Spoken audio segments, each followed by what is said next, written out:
This is Anthony Green. He's one of my favorite singers on the face of the earth.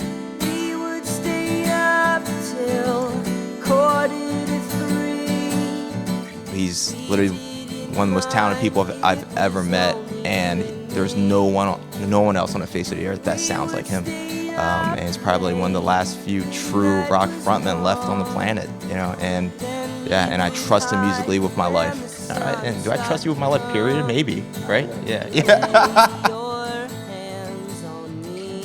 This is my producer Will Yip. He's the Asian Kanye West. He's the punk rock Chinese Kanye. New shit coming at you next level. You cut that out. The first thing I heard about him was that he played drums for Lauryn Hill when he was young, and that he tour managed and played drums, which blew my mind immediately. And I thought, that's not true. I don't believe it. This guy is a liar. Turns out he's not. He's totally telling the truth about that, and that's when the coin flipped for me.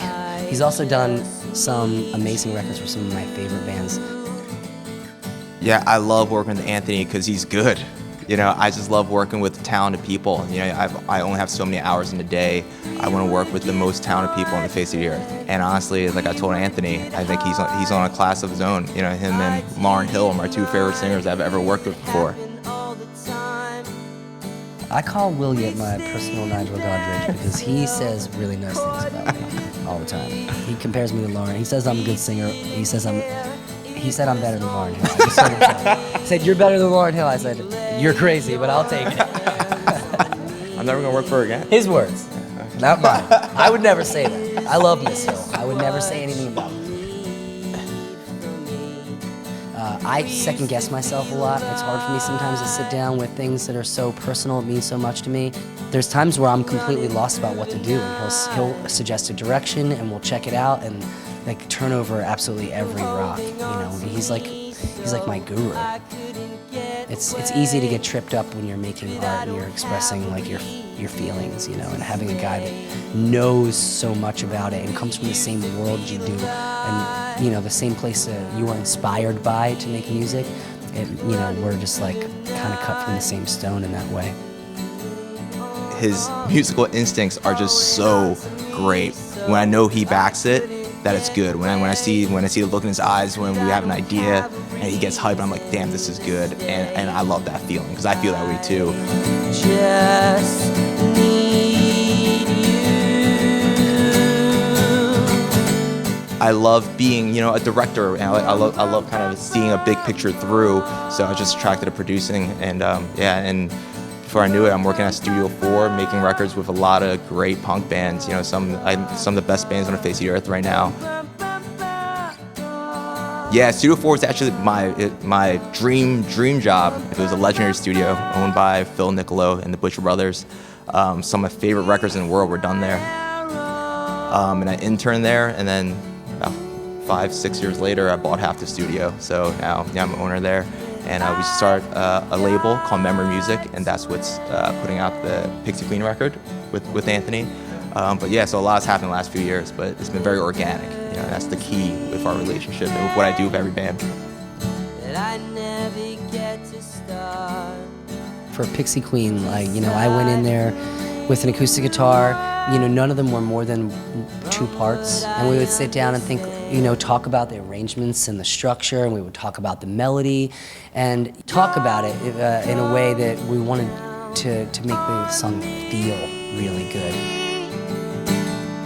I did it one place.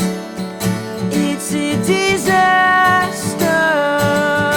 The goal was to make it, you know, still based around the core acoustic and the vocal, based around the song. But with this record, we still want it to sound big, but we wanted to be able to stand on its own by a song. So you heard the song, but you felt everything else. You didn't hear a bunch of things, even though there's like 60 tracks on it. But at the end of the day, you can still play the song with just with acoustic guitar and a vocal, and it speaks to you the same way.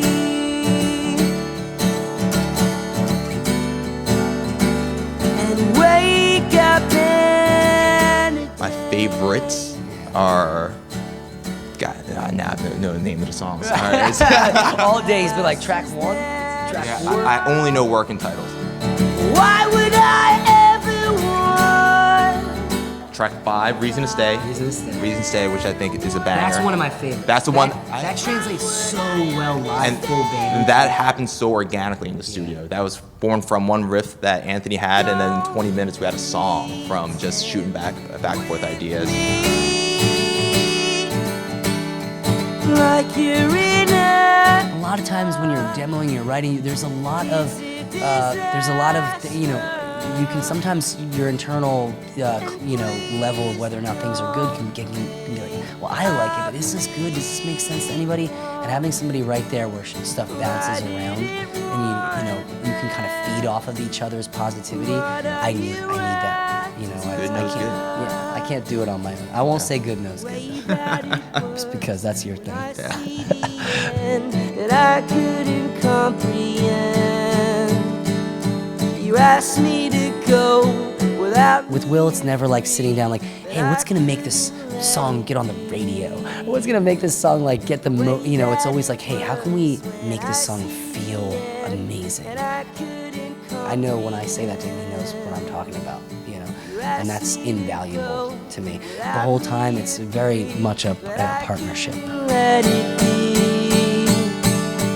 Don't come down on me. I won't put it past.